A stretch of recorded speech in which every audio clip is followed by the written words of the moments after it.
que nous avons été devancés, notre idée a été reprise par le gouvernement sortant de Clément Mwamba. Ils sont allés précipitamment à La Havane pour pouvoir rencontrer les étudiants. Le Congo n'appartient pas à un individu, ni à un clan, ni à ceux qui sont à l'heure actuelle. Les ambassades aujourd'hui ne sont pas des bunkers pour défendre la politique du gouvernement. Je suis désolé, les ambassades sont là pour travailler pour tous les Congolais. Sa politique de placebo, sa politique qui consiste seulement à penser les plaies. Sinon, au lieu de porter les gens sont insatisfaits par rapport à la politique du gouvernement sortant de Clément Mwamba. Donc nous pensons que... Bonjour mes chers compatriotes. C'est un privilège aujourd'hui de me présenter devant vous, de répondre à un certain nombre de questions qui m'ont été posées. Mais j'espère que vous aurez la réponse à vos questions. Sans plus tarder, nous allons commencer par la première question qui m'a été posée, à savoir, Monsieur le ministre, quelle est votre vision de la diplomatie congolaise? Bon, vous savez que nous avons une vision assez développée, une vision assez élargie, une vision assez moderne de la diplomatie congolaise. Pour nous, la diplomatie doit être au service de la nation, au service des Congolais. Donc la diplomatie doit être au service des Congolais. Tous les citoyens congolais doivent trouver leur compte dans notre politique. Donc c'est pour cela que nous avons dit que notre vision est futuriste. Nous n'incarnons pas une vision rétrograde de la diplomatie, nous incarnons une vision futuriste. Tous les citoyens congolais doivent se retrouver dans notre façon de faire, dans notre diplomatie. Vous savez que nos compatriotes partout à travers le monde, ils ont des problèmes, des passeports, les problèmes des documents administratifs, mais tout ça, ça nous tient à cœur.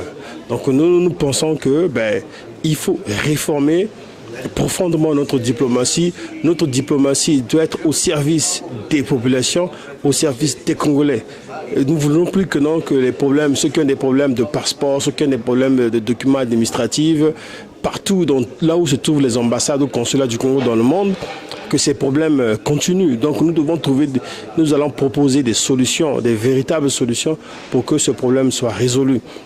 Et nous voudrions aussi que dans nos rapports avec nos partenaires bilatéraux, qu'il y ait effectivement des résultats positifs pour que les Congolais, les citoyens congolais puissent bénéficier de notre politique. Donc nous voulons attirer les investisseurs dans notre pays. Par rapport au problème des étudiants, qu'il y ait la possibilité des étudiants congolais d'aller poursuivre des études à l'étranger, ceux qui veulent se lancer dans les affaires, qu'ils aient la possibilité de trouver des partenaires commerciaux dans des pays où nous tissons des relations diplomatiques. Donc voilà un peu notre vision, cette vision futuriste que nous voulons de notre diplomatie. Nous voulons une diplomatie proche des populations, une diplomatie efficace, une diplomatie réelle où, en tout cas, les Congolais, tous les citoyens congolais vont se retrouver. C'est pas ce que le président Sassou incarne. Nous voulons faire autrement, nous voulons que ce soit différent.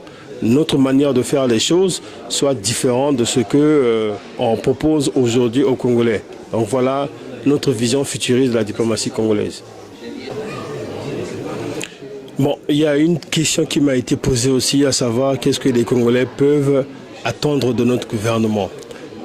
Nous, au sein de la diaspora, nous avons mis en place un comité national de libération du Congo et nous avons formé un gouvernement à l'extérieur du comité national de libération pour le Congo, pouvoir apporter des solutions aux problèmes réels des Congolais.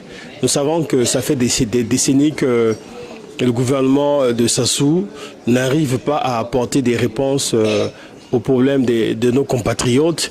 Et nous estimons qu'aujourd'hui, le temps est arrivé que tous les problèmes que les Congolais sont confrontés, qu'ils puissent trouver une solution. Quand on fait la politique, on doit trouver des solutions, on doit proposer des solutions réelles, des solutions pérennes. Et nous avons constaté que non, au niveau du pays, mais les solutions ne sont pas apportées. Les Congolais sont insatisfaits par rapport à la politique du gouvernement sortant de Clément Mwamba. Donc nous pensons que nous devons incarner le renouveau.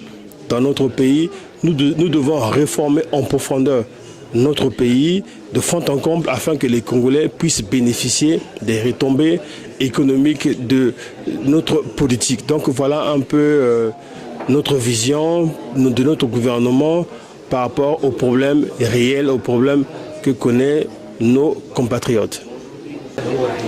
Oui, donc pour paraphrer un peu ce que nous avons dit, vous avez vu ce que le Comité national de libération du Congo, par mon truchement en tant que ministre des Affaires étrangères, ce que nous avons fait par rapport aux problèmes des étudiants congolais à Cuba. Nous avons mis en place un comité composé du ministre des Affaires étrangères, du ministre de l'économie et du ministre de l'enseignement supérieur pour rencontrer les étudiants congolais pour pouvoir trouver des solutions pérennes aux problèmes des étudiants congolais. Nous avons vu que nous avons été devancés, notre idée a été reprise par le gouvernement sortant de Clément Mwamba. Ils sont allés précipitamment à La Havane pour pouvoir rencontrer les étudiants, mais malheureusement, tous les étudiants aujourd'hui ne bénéficient pas des retombées parce que ils ont payé au lieu de payer les 27 mois de bourse qu'on devait aux étudiants congolais, il n'y a que 12 mois qui ont été payés, et les 15 autres mois n'ont pas été payés. En plus encore, il y a 120 étudiants congolais qui devaient être rapatriés de Cuba pour le pays par rapport à cette situation que nous disons que c'est inadmissible. Donc voilà un peu ce que nous pouvons dire par rapport à ça. Les informations, nous en tant que Comité national de libération du Congo, le gouvernement du CNLC, nous ne baissons pas les bras par rapport aux problèmes des étudiants congolais partout dans le monde. Donc nous prenons ça à bras le corps, nous disons que nous devons apporter des véritables solutions. Nous voudrons que les problèmes des bourses des étudiants congolais à l'étranger soient résolus d'une manière définitive, qu'on n'en parle plus. Nous ne voulions plus qu'il y ait des manifestations, qu'il y ait des grèves des étudiants congolais à travers dans le monde entier. Donc voilà, nous continuons toujours à travailler, nous sommes toujours en étroite collaboration avec les étudiants congolais à Cuba, en Ukraine, en Russie, au Maroc, au Sénégal, au Bénin, un peu partout dans le monde, et en Chine, et un peu partout dans le monde. Donc voilà la vision du CNLC par rapport aux problèmes des étudiants congolais. Le voyage de Sassou à Moscou. Donc pour nous, nous disons que premièrement, c'est un événement pour nous parce que nous estimons que tous les problèmes des étudiants congolais en Russie n'ont pas été résolus. Mes chers compatriotes, vous savez très bien que le président Sassou, lui, sa politique de placebo, sa politique de qui consiste seulement à panser les plaies, sinon au lieu de porter des réels remèdes à la gangrène que connaît le problème de nos étudiants. Donc voilà un peu ce que nous pouvons dire. Disons que c'est un non-événement parce que les étudiants, une fois que Sassou rentre au Congo, est-ce que tous les problèmes sont résolus? Tous les problèmes ne seront pas résolus. La plupart des étudiants congolais à Moscou, ils sont confrontés au problème de passeport pour pouvoir renouveler leur titre de séjour, ils sont confrontés au problème de la bourse, ils sont confrontés au problème de l'insécurité, parce qu'il faudrait qu'on le dise aussi, parce qu'il y a beaucoup d'insécurité à l'heure actuelle en Russie, il y a certains étudiants qui sont tués, donc nous disons que Sassou n'a pas tout résolu. Et pour nous, nous pensons que non, il y a encore du boulot, il y a encore du travail à faire par rapport aux problèmes que connaissent nos étudiants en Russie. Et Sassou, en allant à Moscou, il a négocié l'envoi des experts militaires russes au pays, mais nous savons très bien que Sassou veut pérenniser son système.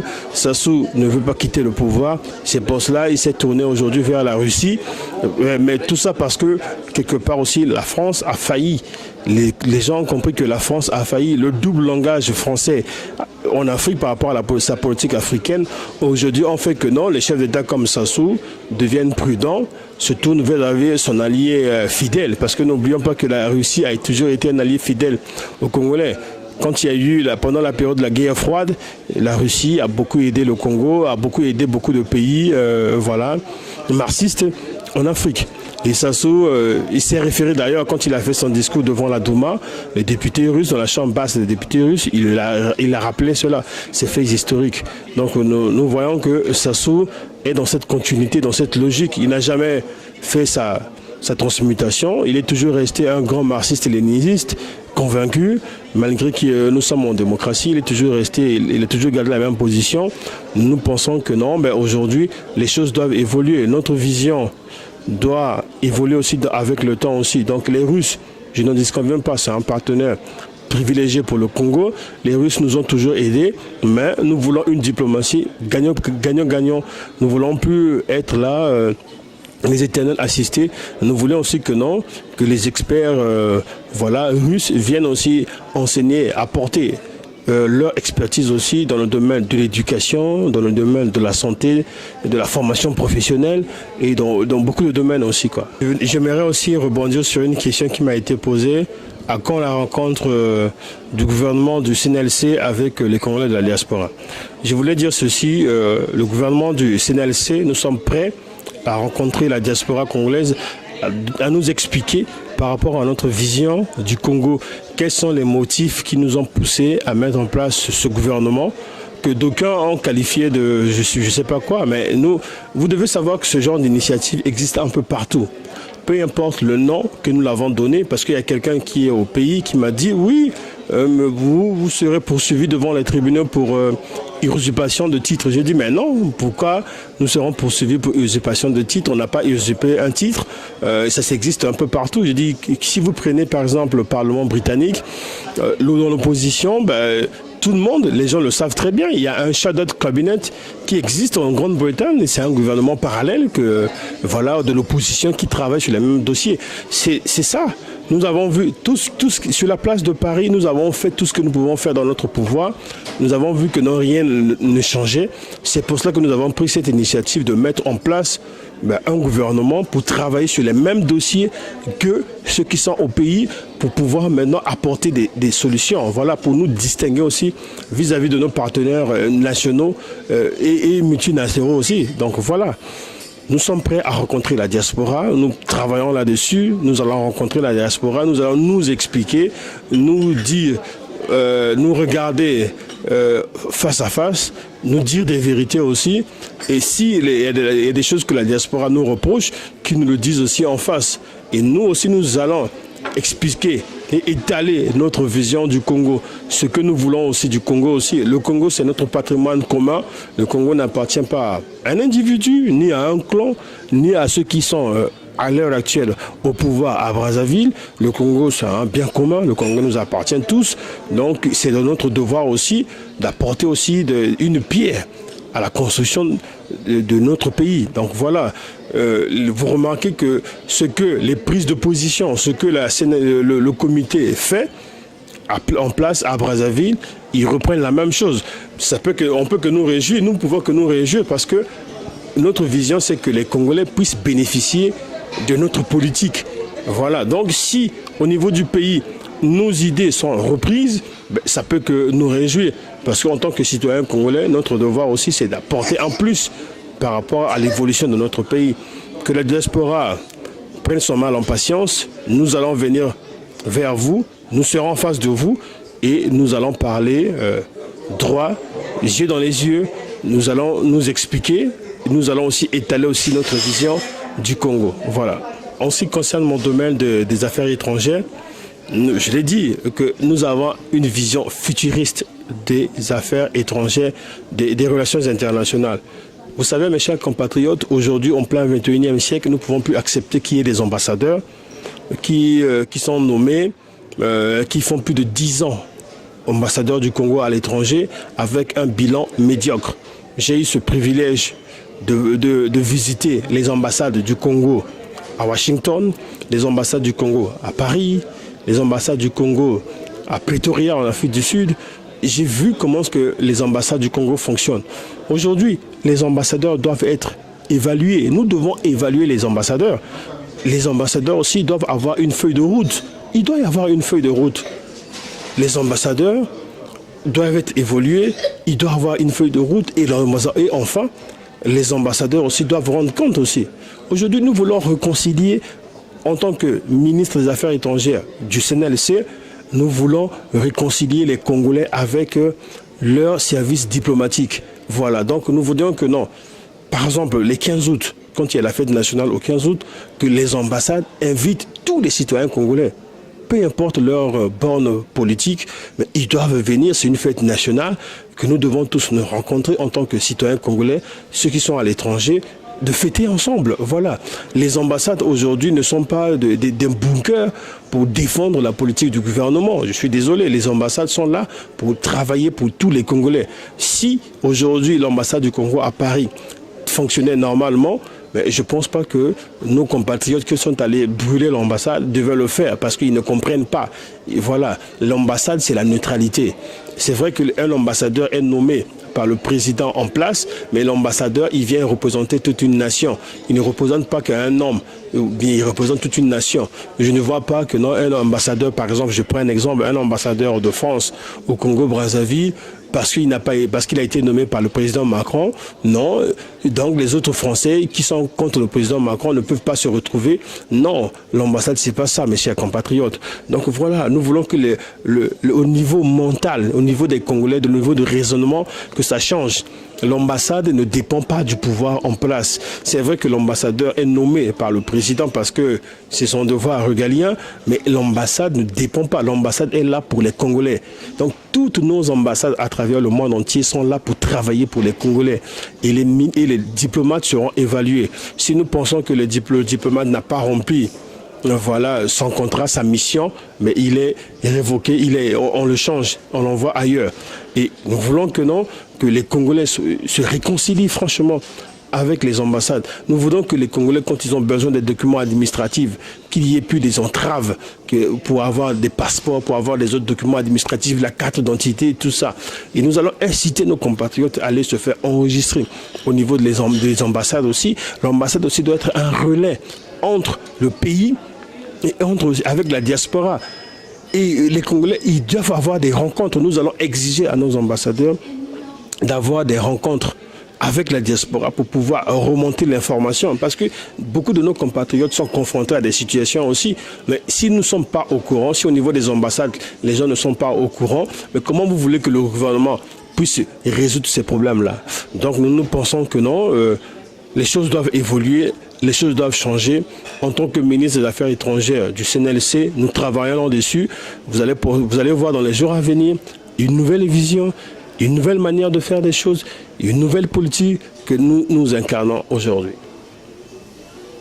Mes chers compatriotes, en tant que ministre des Affaires étrangères, des Congolais, de la coopération, des Congolais de l'étranger et des transports, du CNLC, en tout cas, je vous dis que non, ayez courage, faites-nous confiance. Nous pensons que demain, les choses vont changer dans ce pays-là. Ce pays que nous aimons tous. Et nous voulons que les Congolais aient de l'espoir. Mais nous ne voulons pas transmettre, apporter de l'espoir, un espoir vain, mais nous voulons un espoir réel. C'est pour cela que nous disons que nous sommes optimistes par rapport à notre futur, par rapport au futur de notre Congo. Le Congo, c'est notre patrimoine commun. Nous voudrions que les choses avancent. À l'heure actuelle, nous constatons que le pays stagne. Le pays est devenu la risée de tous les Congolais sont devenus la risée du monde entier. Nous sommes dans l'ornière et notre vision, c'est de faire que le Congo soit un pays en pleine lumière, un pays en pleine évolution, un pays où les choses évoluent d'une manière positive. Et la situation du Congo à l'heure actuelle, avec la banqueroute, avec la crise, ne nous réjouit pas. Nous ne nous lassons pas de travailler. Nous continuons à travailler pour pouvoir apporter des véritables réponses, des solutions aux problèmes de nos compatriotes. Donc voilà un peu, mes chers compatriotes, le mot de la fin. C'est un plaisir, ce grand privilège que vous me donnez de me présenter devant vous et d'essayer de vous étaler un peu notre vision, la vision du gouvernement du CNLC par rapport à notre pays. Merci mes chers compatriotes.